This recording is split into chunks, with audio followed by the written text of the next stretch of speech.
नमस्कार दोस्तों, एक बार फिर से स्वागत है आपका हमारे चैनल सनातन ज्ञान भंडार पर। दोस्तों, साल 2023 की सबसे बड़ी ज्येष्ठ पूर्णिमा साल के जून में पड़ने वाली ज्येष्ठ पूर्णिमा को सबसे बड़ी और सबसे खास पूर्णिमा माना जा रहा है। 4 जून को पड़ने वाली पूर्णिमा पर कई दुर्लभ संयोग बन रहे हैं। ऐसे में इन 2 जगहों पर चुपचाप 2 दीपक जलाकर छोड़ दें। इससे मृत्युदंड, पितृदोष, महाकाल सर्प दोष, नजर दोष, शनि दोष, राहु दोष सब कुछ होगा खत्म। किस्मत पर लग जाएंगे 4 चांद, महालक्ष्मी दौड़ी दौड़ी चली आएगी। कंगाल भी होंगे धनी। दोस्तों, आज हम आपको बताएंगे दीपक जलाने के कितने ज्यादा फायदे आपको अपने जीवन में मिलते हैं और किस प्रकार आपको दीपक जलाना चाहिए। कौन सी दिशा में, जिससे आप बहुत ज्यादा तरक्की प्राप्त कर सके और अपने जीवन में सभी बाधाओं को खत्म कर सके। सबसे पहली बात तो आपको ध्यान में रखनी चाहिए कि अपने घर के मंदिर में रोजाना ही आपको दीपक जलाना चाहिए। कभी भी ऐसा नहीं होना चाहिए कि आपने दीपक ना जलाया हो, क्योंकि घर के मंदिर में रोजाना दीपक जलाना बहुत ही जरूरी होता है। इसी से आपके घर से सभी नेगेटिव एनर्जी बाहर निकलती है। अगर आप कोई भी दीपक नहीं जलाती हैं घर के मंदिर में या फिर अपने घर में शाम के समय, तो इससे आपके घर का वातावरण बहुत ज्यादा नेगेटिव तो होता ही है। आपके घर की परेशानी भी बहुत ही ज्यादा बढ़ने लगती है। घर का जो मुखिया होता है उसे बहुत ज्यादा ही मेहनत करनी पड़ती है। इसकी वजह से परेशानी, डिप्रेशन और टेंशन में घर का मुखिया पहुंच जाता है। शाम का समय हिंदू धर्म में बहुत ही ज्यादा महत्वपूर्ण माना जाता है और जो लोग शाम के समय कभी भी घी का दीपक या फिर तेल का दीपक अपने घर में नहीं जलाते हैं तो उनके घर में हमेशा ही मुसीबत बनी रहती है। यानी कि एक मुसीबत से निकलते हैं तो दूसरी मुसीबत में उससे पहले ही फंस जाती है और हमेशा ही धन की समस्याएं, परेशानियां बढ़ती रहती है। उनके जो बच्चे होते हैं वो भी उनके खिलाफ होने लगते हैं। उनका कहना बिल्कुल भी नहीं मानते हैं। इसी तरह से घर का पूरा माहौल ही दुखपूर्ण होने लगता है। काफी लोग इन चीजों को मानते भी हैं, लेकिन जानते हुए भी उपाय नहीं कर पाते हैं और भूल जाते हैं। उन्हें इन चीजों से होने वाले नुकसान के बारे में पता नहीं होता है। इसीलिए रोजाना आपको एक घी का दीपक या फिर तेल का दीपक जलाना बहुत ही जरूरी होता है। अगर आप नहीं जला सकते हैं तो कोई और व्यक्ति भी आपके घर में दीपक जला सकता है, लेकिन रोजाना दीपक जलाना बहुत ही जरूरी होता है। इसी से आपकी सभी नेगेटिव एनर्जी आपके घर से हमेशा बाहर रहती है। दोस्तों, शाम का समय ऐसा होता है जिस समय नकारात्मक ऊर्जाएं बहुत ही ज्यादा प्रबल होती है और आपके घर में प्रवेश कर जाती है। ऐसे में अगर आप घर में या घर के मंदिर में दीपक नहीं जलाते हैं तो नेगेटिव एनर्जी आपको बहुत ही ज्यादा परेशान करती है। आपके सभी काम बिगाड़ने लगती है। जिस समय सूरज डूब जाता है उसी समय ये नेगेटिव एनर्जी बहुत ही ज्यादा प्रबल हो जाती है। उसी समय आपको मुंह हाथ पैर धोकर दीपक जलाना चाहिए। अगर आप खुद नहीं कर सकते हैं तो कोई और व्यक्ति भी आपके लिए ऐसा कर सकता है। दोस्तों, अब जिस घर में बहुत सारे लोग बीमार रहते हैं या फिर बीमारी कभी भी ठीक नहीं होती है तो ये भी एक संकेत होता है कि आपके घर में बहुत ही ज्यादा नकारात्मक ऊर्जाएं हैं, जो परेशानियों को, बीमारियों को, मुसीबतों को बहुत ही ज्यादा बढ़ा रही हैं। इन सभी चीजों को खत्म करने के लिए आपको अपने घर में जब सूरज ढल जाता है तो उस समय घी का दीपक या फिर सरसों के तेल का या फिर तिल के तेल का दीपक भी पूर्व दिशा में आप जला सकते हैं। लेकिन रोजाना इन चीजों को करना बहुत ही जरूरी है, तभी आपको इसके लाभ मिल पाती है। अगर आपके घर में धन से जुड़ी समस्याएं, नौकरी, व्यवसाय से जुड़ी हुई कोई भी समस्याएं हैं, अगर ऐसी समस्याएं बहुत ही ज्यादा होती है तो आपको अपने घर के उत्तर दिशा में रोजाना ही घी का दीपक जलाना चाहिए। इससे एक भी दिन आप मिस ना करें। अगर आप रोजाना उत्तर दिशा में घी का दीपक जलाते हैं तो इससे आपकी धन से जुड़ी हुई समस्याएं खत्म हो जाती है। जिन लोगों को नौकरी नहीं मिलती है तो उनको भी नौकरी मिलने लग जाती है, और अगर वही व्यक्ति जिसको परेशानी है और वहीं अगर रोज दीपक जलाता है तो इससे मिलने वाले फायदे और भी ज्यादा हो जाती है। शाम के समय घी का दीपक या फिर तेल का दीपक जलाना बहुत ही जरूरी होता है। आप कभी भी इन चीजों को नजरअंदाज ना किया करें, क्योंकि इन्हीं से आपके जीवन में परेशानियां बढ़ जाती है और आपको मुसीबतों का सामना करना पड़ सकता है। आपको ये जानकर हैरानी होगी कि जो भी घी का दीपक आप जलाते हैं, उससे जो निकलने वाली ऊर्जाएं होती है, वो आपके घर में जब फैलती है तो इससे घर का माहौल एकदम से सुखमय बनने लगता है, यानी कि पॉजिटिव होने लगता है। घर के सभी लोग शांति से रहने लगते हैं।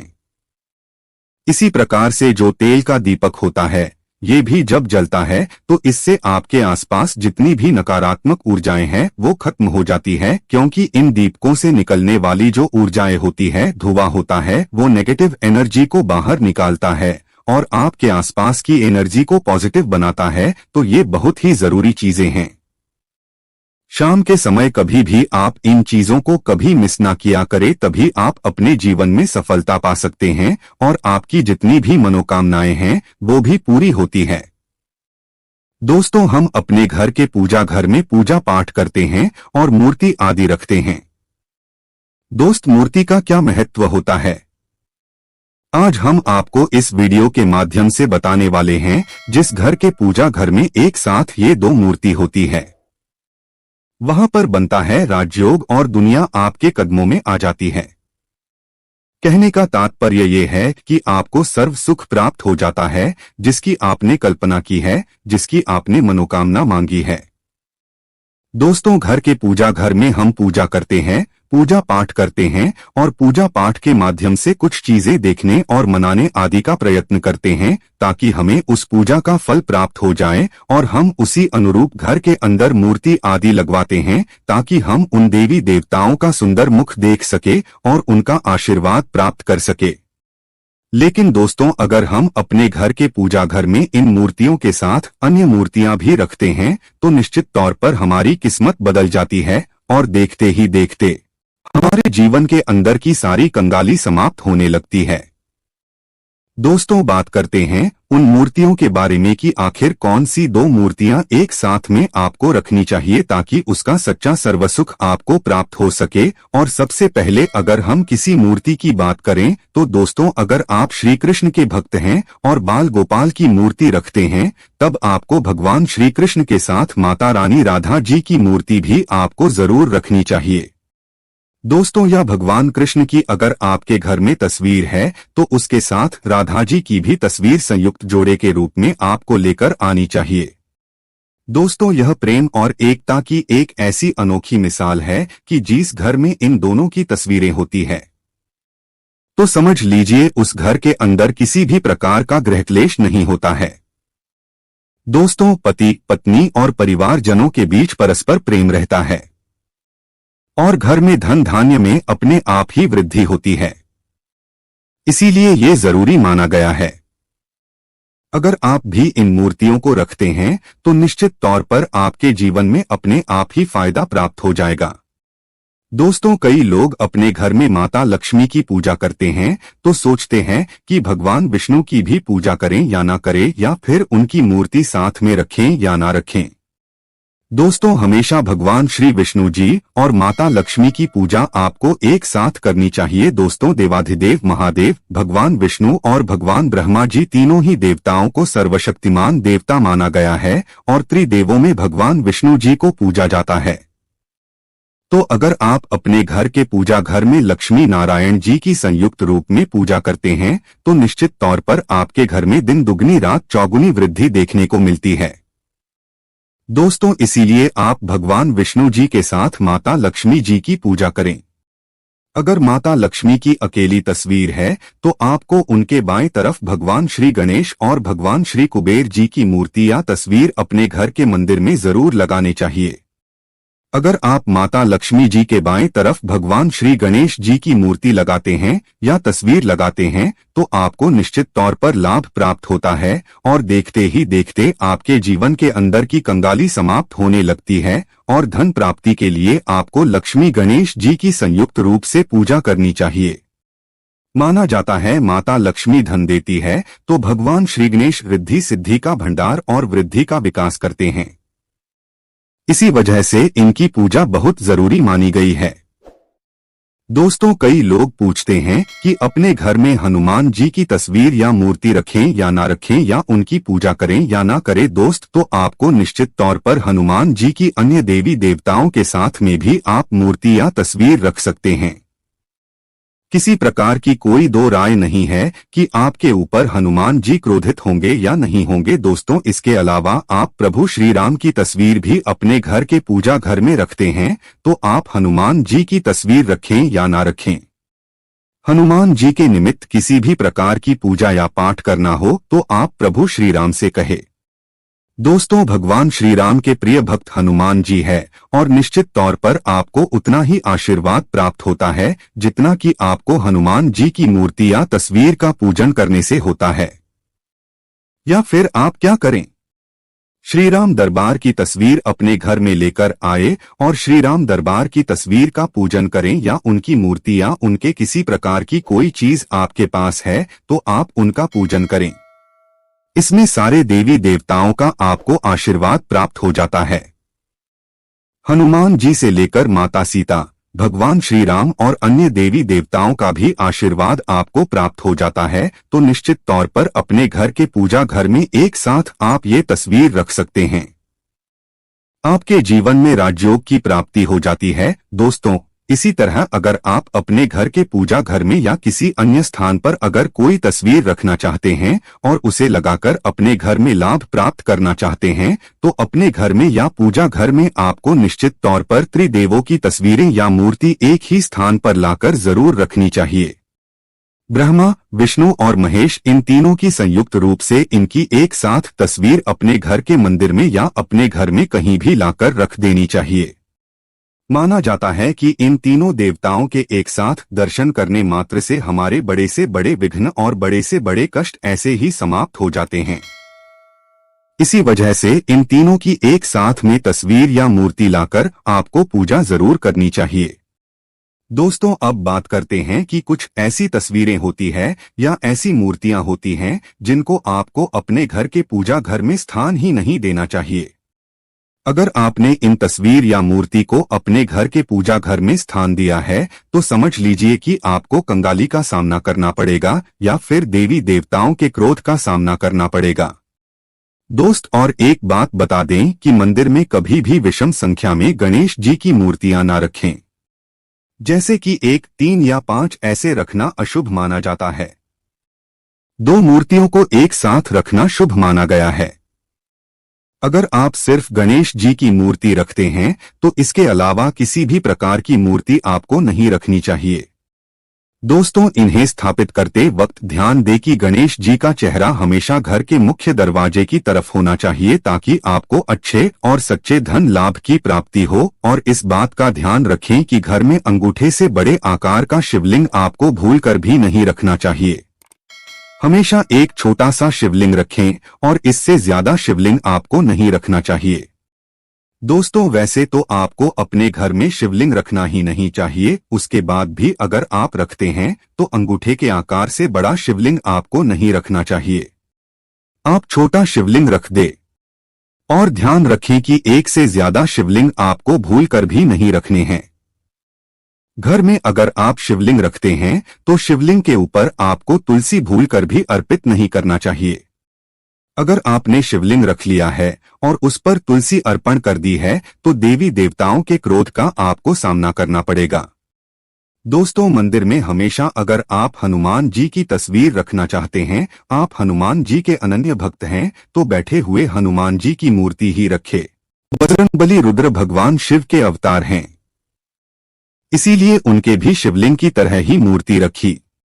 साथ ही जो पति पत्नी होते वैवाहिक जीवन आपने नया स्टार्ट किया है तो हनुमान जी की मूर्ति या तस्वीर अपने कमरे में, अपने बेडरूम में आपको भूलकर भी नहीं रखनी चाहिए, अन्यथा आपको आपके जीवन में कई प्रकार के दोषों का सामना करना पड़ता है।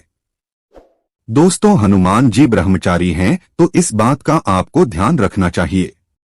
दोस्तों, राधा कृष्ण की मूर्तियां अगर आप जैसे अपने शयन कक्ष में सोते हैं और वो आपके बेड के सामने की तरफ रखी है कि जैसे कि आप सुबह उठें और आपको उठते ही पहले उनके दर्शन हो जाए तो समझ लीजिए कि आपका जीवन मालामाल होने वाला है। किसी भी प्रकार का कोई दुख धन की चिंता आपके जीवन में नहीं रहेंगी। दोस्तों, इसी तरह अगर माता दुर्गा की तस्वीर आप अपने घर में लेकर आना चाहते हैं और चाहते हैं कि माता दुर्गा की तस्वीर के माध्यम से आप अपने जीवन में समृद्धि देखें, तो दोस्तों भूलकर भी आपको माता दुर्गा की क्रोधित अवस्था की तस्वीर जैसे कि महाकाली की तस्वीर या फिर महिषासुर का वध करते हुए या क्रोधित अवस्था में माता लक्ष्मी की माता दुर्गा की तस्वीर लाकर आपको उनकी पूजा नहीं करनी चाहिए। दोस्त, तो हमेशा शांत और सुंदर मुख वाली तस्वीर ही अपने घर के अंदर लाकर पूजा करनी चाहिए। बहुत ही शुभ और मंगलकारी माना जाता है। दोस्तों, इस बात का ध्यान रखें कि अगर आप अपने घर में मूर्तियां रखते हैं तो आपको इनको भूलकर भी टूटे हुए चावल नहीं चढ़ाने चाहिए। बेहतर होगा कि आप हल्दी में चावल को पीला करके ही वो चावल चढ़ाएं, लेकिन टूटे हुए चावल आपको भूलकर भी माता लक्ष्मी को या अपने घर में देवी देवता को नहीं चढ़ाने चाहिए। दोस्त, और इसी तरह इस बात का भी ध्यान रखें कि अपने घर के मृत परिजनों या पूर्वजों को मंदिर में स्थापित न करें। ऐसा करना अशुभ माना जाता है और अगर आप ऐसा लगातार कर रही है तो निश्चित तौर पर आपके परिवार के ऊपर दोष लग सकता है और पितरों का भी दोष लग सकता है। पितरों की पूजा एक अलग स्थान पर की जाती है। घर के मंदिर में उनको स्थापित नहीं किया जाता है। दोस्तों, इसी तरह भगवान भैरव की तस्वीर या भगवान शनिदेव की राहु केतु के इस प्रकार की तस्वीरें अपने घर में ही नहीं लेनी चाहिए। प्रतीकात्मक रूप से आप घर के पानी रखने के स्थान पर उनकी पूजा कर सकते हैं, क्योंकि इनकी साधना तंत्र मंत्र और विशेष महत्व द्वारा की जाती है। घर के अंदर आप ऐसे ही इनकी पूजा पाठ आप नहीं कर सकते हैं। इनकी पूजा पाठ में अगर किसी प्रकार की कमी रह जाती है तो उनको बहुत ज्यादा क्रोध आ जाता है। इनके क्रोध का आपको सामना करना पड़ता है। इसी वजह से आपको इस प्रकार की तस्वीर या मूर्ति या अपने घर के अंदर नहीं रखना चाहिए। और जो पहले हमने आपको बताया उस प्रकार की तस्वीरें तो निश्चित तौर पर आप रखकर अपने जीवन में फायदा प्राप्त कर सकते हैं। दोस्तों, अगर आप भगवान शिव से प्यार करते हैं तो कमेंट बॉक्स में लिखें हर हर महादेव, ओम नमः शिवाय, जय शिव शंकर। एक लायक तो बनता है।